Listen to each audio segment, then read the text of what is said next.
How to delete a contact on Revolut. Hey everyone, welcome back to another tutorial video. In today's video, I'll show you how you can delete a contact on Revolut.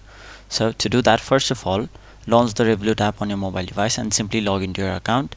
Now once you've logged in, your home page will look somewhat like this, where you'll have to basically go to the transfers tab, which is on the bottom side of your screen. After that, it will provide you the list of all of your recipients set up on your Revolut account. So let's say you just want to delete someone. Normally you would have to simply tap on them or their profile, and then the messages will pop up. After that, you'll have to basically tap on their profile icon, which is on the top right corner of your screen, or their name or their rev tag. So you can tap on any one of those, and once you've done that, you will be taken to their profile, where as you can see there is no delete option as of now. So the only thing you can do is basically block them. So to block them, simply tap on the option block, and once you've done that, you'll have successfully blocked them on Revolut.